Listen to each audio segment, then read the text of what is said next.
안녕하세요. 혼장마을 20주년을 기념해 기획된 오미나가 만난 대한민국 교육 리더 오미나입니다.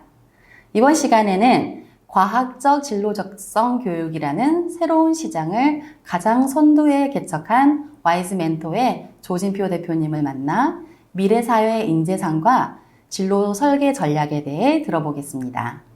안녕하세요, 조진표 대표님. 네, 안녕하세요. 네, 반갑습니다. 네, 조진표입니다. 네, 요즘 어떻게 지내세요?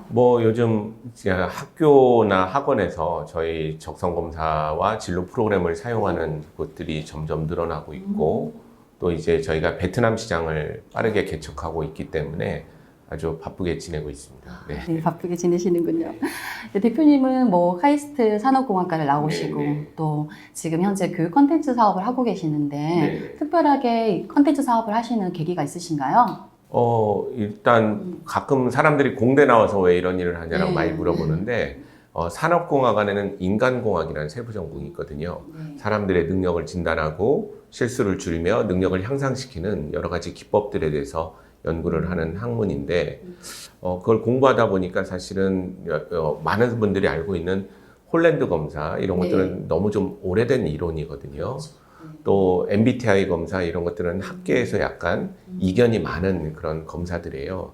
사실 학문적으로는 이제 검토가 많이 되지 않고 있는 그런 이론들인데, 우리 공학에서는 80년대 후반, 90년대 초반부터 사람의 마음을 수학으로 모델링하는 기법들이 굉장히 발달해 있거든요. 그래서 이런 첨단 수학을 왜 사용하지 않을까 이런 아이디어가 떠올라서 박사과정 중에 창업을 해서 우리나라에 유일하게 그 기술 특허를 갖고 있습니다, 저희가. 그래서 그것이 계기로 이 사업들을 지금 하고 있는 거죠. 그럼 와이즈 멘토는 좀 더 정확하게 어떤 교육기업인가요?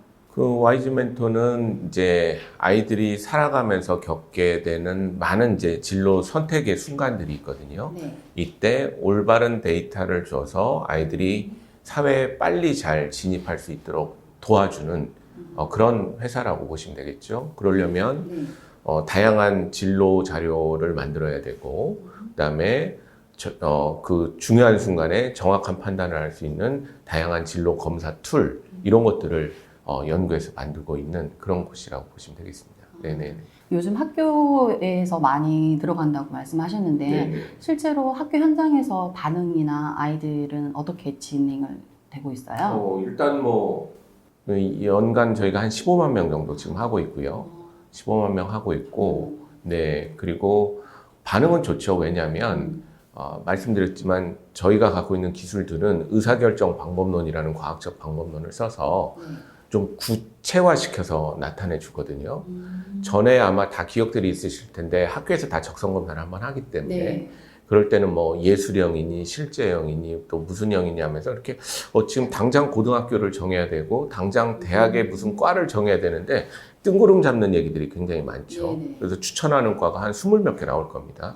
그러니까 결국은 네 맘대로 하라 이런 뜻인데, 저희는 의사결정 방법론을 적용하기 때문에 너는 나한테 물어봤으니 검사인 거죠. 1번 경영학과, 2번 경제학과, 3번 사회학과. 그런데 경영학과를 갔을 때는 학교 만족도는 높겠지만 직업 만족도는 떨어질 것이다. 이런 것들을 보여주고 최종 선택은 네가 해라. 이렇게 이제 우리가 알려주는 그런 검사를 제공하고 있습니다. 그럼 현재 중학교, 고등학교 혹은 대학생들 초, 중, 고, 대 프로그램이 다 있는데요. 가장 많이 하는 건 아무래도 고등학생들이 제일 많이 하고, 그 다음 중학생, 그 다음 대학생, 그 다음 초등학생 이런 순서인 것 같아요. 네. 그러면 그 아이들이 요즘에 청소년 특히나 자기 직업에 관련해서 진로를 잘 못 잡고 있는 아이들이 좀 있어요. 그런 친구들한테는 어떤 방식으로 하면 좋을까요? 일단 사실 아이들은 예나 지금이나 세상에 대해서 알 수는 없죠. 그거는 애들의 문제는 아닌 거고 주변 어른들의 문제인 거죠. 일단 주변 어른들이 자꾸 옛날 얘기를 하는 데서 문제가 발생을 합니다. 그렇게 공부를 열심히 시키지만 결국 바라는 직업은 딱 7가지잖아요. 의사, 판사, 변호사.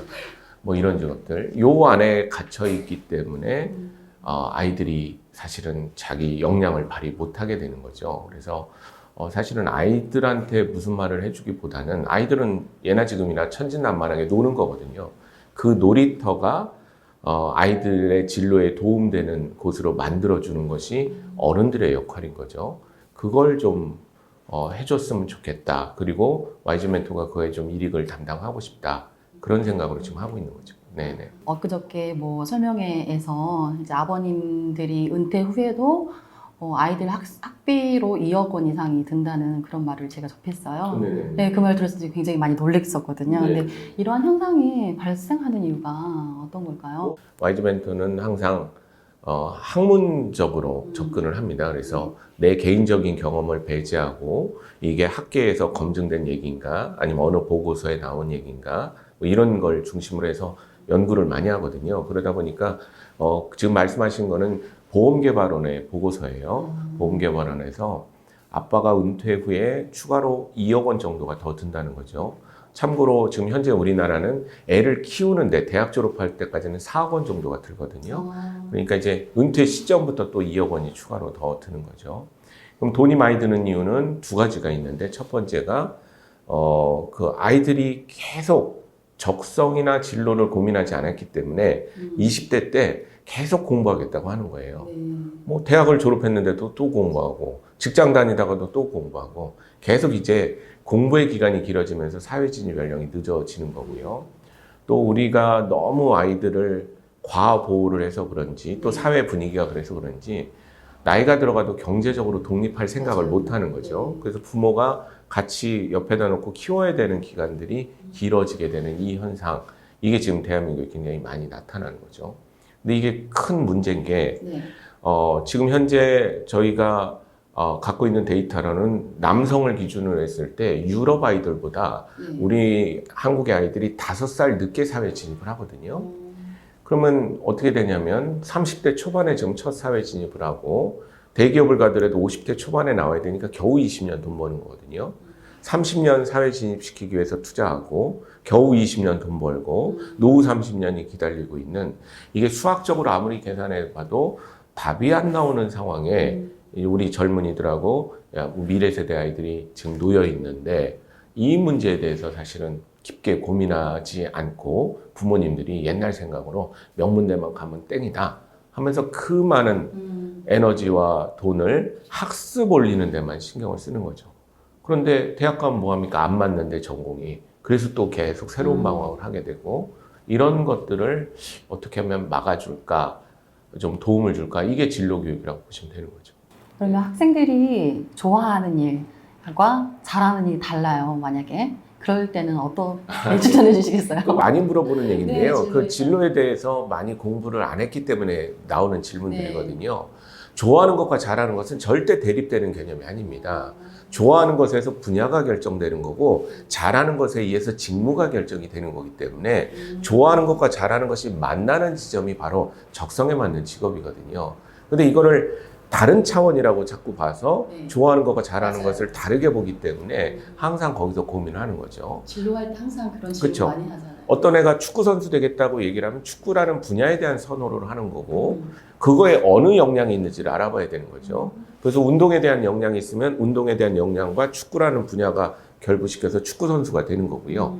근데 걔는 운동 역량보다 학업 역량이 높으면 스포츠 기획자가 되는 거고요. 이 만나는 지점을 찾는 게 진짜 적성에 맞는 직업인 거지, 이걸 대립되는 개념으로 갈라서 생각하기 시작하면요, 영 답이 안 나옵니다. 그래서 좋아하는 것과 잘하는 것이 그래도 다르다라고 얘기하는 건 그래도 그거라도 파악한 거잖아요. 두 개가 만나는 지점이 뭔지를 찾아야 되는, 그게 바로 진로 찾는 과정인 거죠. 네. 이 대표님이 그 학부모님 강연이나 뭐 코칭을 좀 많이 하시잖아요. 네네. 네, 그럴 때 좀 이건 좀 답답하다. 아까도 방금 좀 언급은 하셨는데 그런 학부모님들이 계시나요? 많죠. 그러니까 학부모님들은 뭐 여러 가지 좀 많이 애들 키우시면서 잘못을 저지르는 경우가 있죠. 근데 그건 이해가 되죠. 왜? 우리가 학부모를 자격증 받고 되는 것이 아니라 어쩌다가 학부모가 된 거기 때문에. 그래서 이제 애들에 대해서 잘 모르면서 안다고 생각하시는 게 많아요. 그러니까 한마디로 네. 우리 아이들은 엄마의 유전자와 아빠의 유전자의 조합의 형태로 태어나기 때문에 사실은 닮은 것 같지만 완전히 새로운 인간이거든요. 근데 그냥 겉모습 나 닮은 것 같고 뭐 자기가 공부 좀 했고 하면 자기의 생각을 적용을 해서 아이의 이 평가를 완전히 왜곡되게 하는 경우가 굉장히 많죠. 예를 들면 이런 겁니다. 제가 뭐 강연 때도 많이 하는 얘기지만 엄마가 음대를 나왔어요. 네. 그럼 피아노 학원을 하지 않습니까? 그럼 전문가잖아요, 피아노에. 그럼 아들, 딸 피아노를 시켜보면 답이 나오죠. 그게 소질과 적성이 있는지를. 엄마가 전문가니까. 근데 우리 진로에서는 그게 하나도 안 중요합니다. 왜 그러냐? 우리는 더 걱정하는 게 뭐냐면요. 엄마가 음대 나온 사람이라면 아빠도 음대 언저리에서 만나서 결혼했을 가능성이 높은데 그렇다면 집안 분위기상 우리 아이의 유전자의 조합이 엄마 아빠랑 전혀 다르게 이공계의 소질이 있을 때 놓치고 지나갈 가능성을 훨씬 더 걱정하는 거죠. 엄마 아빠가 다 이과 출신이면 유전자의 조합이 엄마 아빠랑 다르게 문학의 소질이 있을 때 이 이공계 부모는 놓치고 지나갈 가능성을 훨씬 더 걱정을 하는 거죠. 그래서 자꾸 아이들을 규정 지으려고 하지 마시고 본인 기준으로 판단하지 마시고 아이 자체가 완전히 나랑 다른 새로운 인간이라는 것에 대한 먼저 정의가 있어야 되는 거죠. 그래서 제가 학부모들한테 항상 얘기하는 게 좀 애를 좀 과학적으로 좀 바라봤으면 좋겠다. 그게 이제 교육의 시작이다. 그 과학적인 시선은 뭐냐? 제가 우리 아이들을 그렇게 생각하듯이 우리 아이들이라는 건 어떤 존재냐?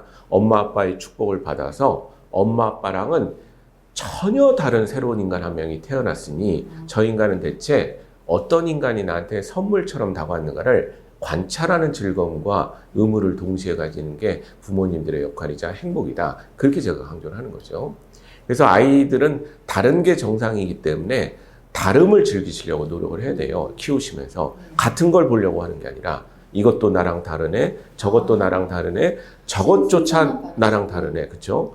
그래서 다른 걸 발견할 때마다 우리 아이를 알아간다는 기쁨을 느껴야 되는데 그게 이제 안 되고 자기가 살아온 길과 지식 안에서 영역을 정해놓고 요 안에 들어와야 내 자식이고 벗어나면 잘못한 거다. 이렇게 이제 규정해버리기 때문에 아이들의 역량도 잘 모르고 그다음에 키우지도 못하는 그런 상태로 아이들이 커가는 경우가 굉장히 많죠. 그게 제일 안타까운 거예요. 그러면 이건 개인적으로 좀 궁금해서 언제 그 적성 검사를 하는 게 혹은 뭐 몇 시기마다 언제 어느 시기에 적성 검사를 하느냐 많이 물어보는데요. 그거에 대한 모범 답안이 있습니다. 뭐가 있냐면 한 번의 적성 검사로 애들의 적성을 파악하려는 생각은 대단히 위험한 발상이다. 적성 검사로 애들의 적성을 파악하려면 연속된 추이를 지켜보는 게 가장 정확하다라고 얘기를 합니다. 그러니까 어떤 한 번의 적성 검사가 아니라 중1부터 고1까지 4번의 적성 검사를 했다면 그걸 쫙 펼쳐놔야 되는 거죠. 펼쳐놨더니 한 방향으로 계속 일관되게 나오면 걔는 그쪽 방향으로 굳어지고 있다라고 판단해도 크게 틀림이 없는 거죠. 그럼 이때 적성 검사는 애를 잘 보고 있는 겁니다. 일관되게 나오니까. 근데 어떤 애들은 4년치를 펼쳐놓으면 왔다 갔다 하는 애들이 있거든요. 이런 애들은 외부에서 자극이 들어오고 있는데 내적으로 소화를 못하고 있는 상태라는 그런 뜻인데 이런 애한테 마지막 적성 검사를 결과로 판단을 하게 되면 오판할 가능성이 높은 거죠. 그래서 이렇게 달라질 때는요, 이 적성 검사는 무슨 얘기를 하고 있냐면 이 적성 검사는 우리 애한테 안 맞아요. 이걸 얘기를 하고 있는 거예요. 그러니까 이 애는 적성 검사를 버리고 그 다음에 여태까지 활동한 내역과 상담을 통해서 결정을 해야 되는 거죠. 그래서 이런 그 이론이나 과정을 모르고 너무 많이 지금 적성 검사가 횡해지고 있기 때문에 좀 안타까운 경우가 굉장히 많죠. 고3 때 그냥 한 번에 딱 이런 건 아니겠네요. 안 되겠네요. 말씀 들어보니까. 그렇죠. 기왕이면 뭐 안 하는 것보단 낫지만 그러나 연속된 추이를 지켜보는 게 낫죠. 그래서 우리나라 교육도 우리 때는 고등학교 1학년 때 문이과 정하기 전에 딱 한 번 했었잖아요. 근데 요즘 대한민국 교육은 초등학교 고학년부터 1회 이상 적성 검사를 권고하고 있어요. 그럼 학교에서는 몇 회 정도 이러지? 학교는 이제 그게 학교장 결정 사항이라서 강제할 수는 없지만 제가 이제 전국을 돌면서 살펴보니까 초등 고학년 때부터는 최소 초등학교면 초등학교, 중학교면 중학교, 고등학교면 고등학교 여기서 최소 1회는 다 하고 있고요. 그 다음에 중학교나 초등학교에서 2회 정도 하는 학교들이 많이 있더라고요. 5학년, 6학년, 중1, 중3 뭐 이런 2회면 식으로. 1년에 2회. 아니요. 그러니까 1학년 때 한 번, 3학년 때 한 번, 뭐 이런 식으로 하는 거죠. 네네.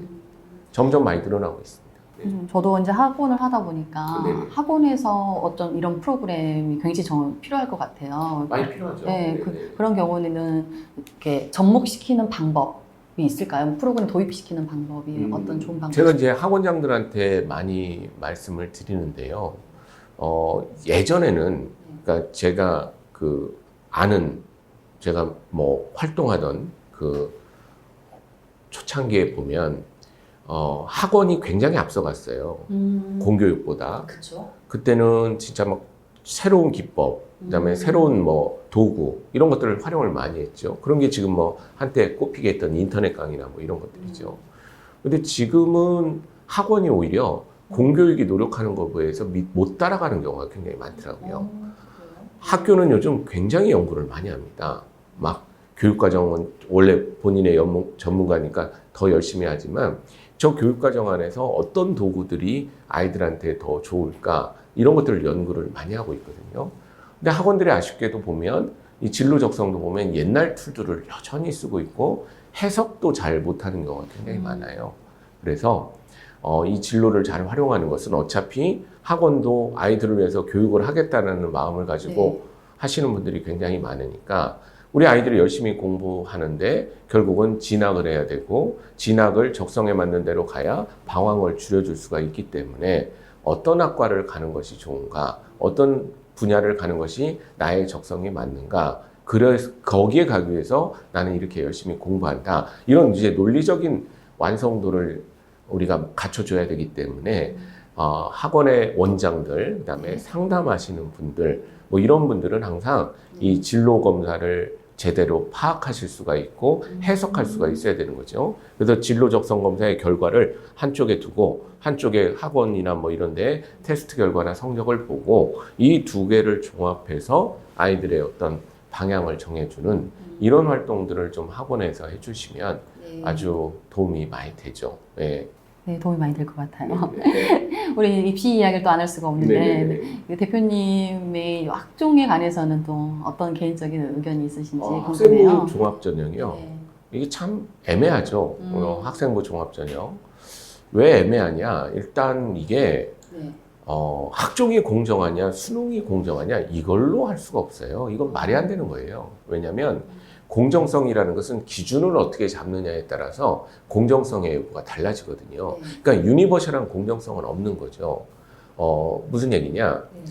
강남이나 이런 데들은 고등학교에서 대학 진학률이 굉장히 낮습니다. 왜냐하면 재수를 전제로 하기 때문이죠. 재수를 전제로. 그런데 뭐 우리 다른 서울 안에서도 뭐 금천구나 이런 데를 가게 되면 대학 진학률이 80~90%예요. 재수를 하지 않고. 네, 재수를 하지 않는 거예요. 왜 재수하면 돈이 많이 든다는 걸 알기 때문에. 그래서 사실은 수능 형태의 그런 객관식은요, 어렸을 때부터 많이 트레이닝을 받은 사람, 기간을 1년이라도 더한 사람이 성적이 잘 나오게 돼 있는 거죠. 그럼 그런 관점에서 따지게 되면 이것도 공정하지 않게 되는 거죠.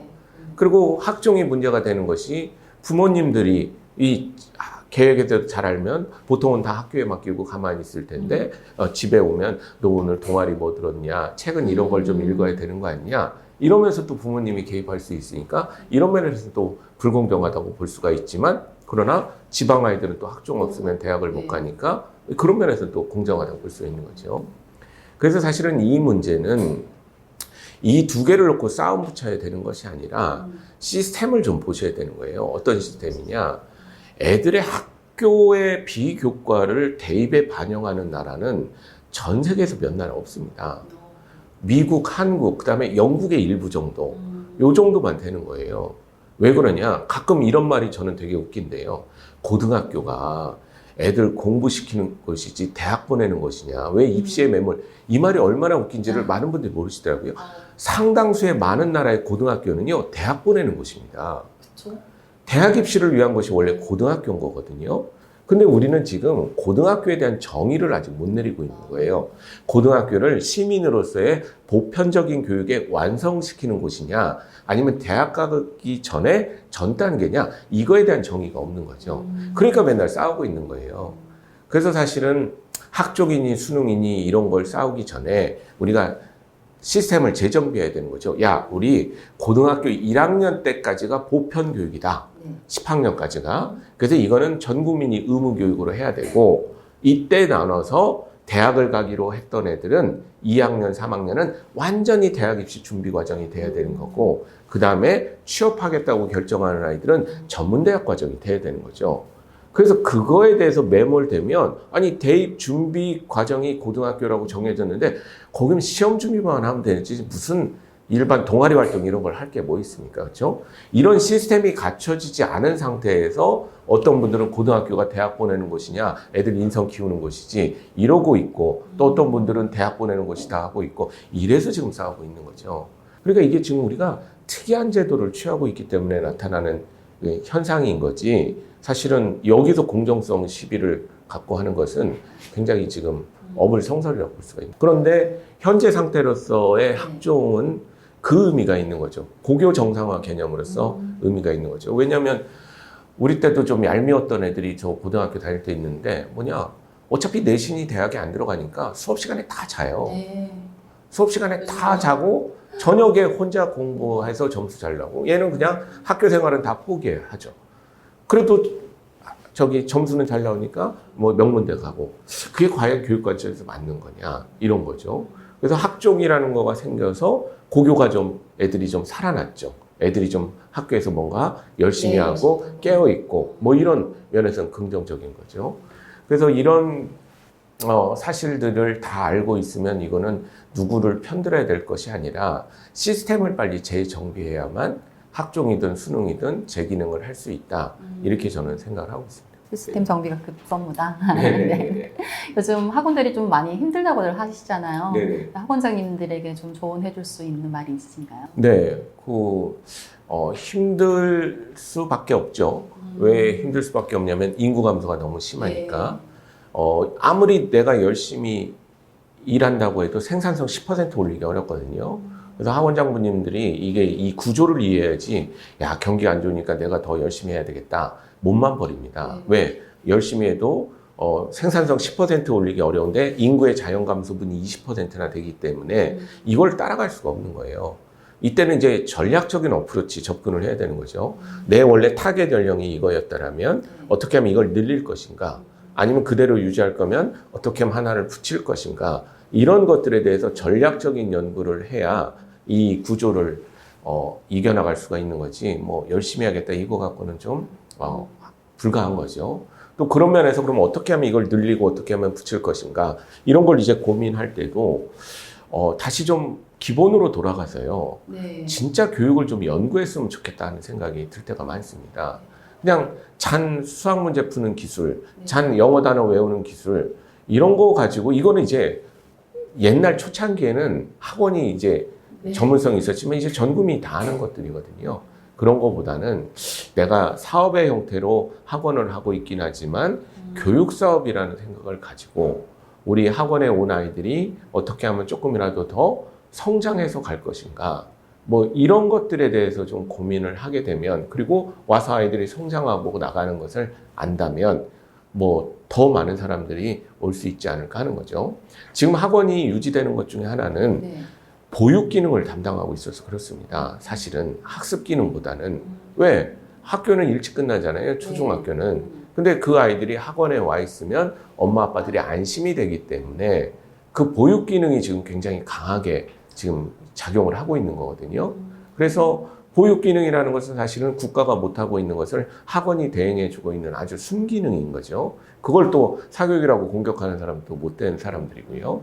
그렇다면 그 순기능이 존재하는 것처럼 어떻게 하면 우리 아이들이 와서 학업적으로도 좀 성장할 수 있을 것인가, 그걸 좀 고민했으면 좋겠는데, 자꾸 비교육적이라고 얘기하는 레벨 테스트, 그다음에 선행, 이런 것들을 강조해서 마치 그걸 미리 하지 않으면 뭐 크게 잘못되는 것처럼 하는 것 자체가 자꾸 이 교육의 순기능을 약화시킴으로써 더 매출이 떨어지게 만드는 그런 원인이 되지 않나 이런 생각을 좀 합니다. 그래서 기본으로 돌아가서 좀 더 교육자로서의 연구를 좀 했으면 좋겠다. 그게 이제 제가 바라는 그 네. 내용 중에 하나입니다. 오늘 대표님이 계속 말씀하시는 내내 네. 저도 학원인으로서 교육자적인 마인드를 다시 다잡는 네. 시간이 된 것 같아요. 오늘 네. 정말 좋은 말씀 감사드립니다. 네, 대표님. 감사합니다.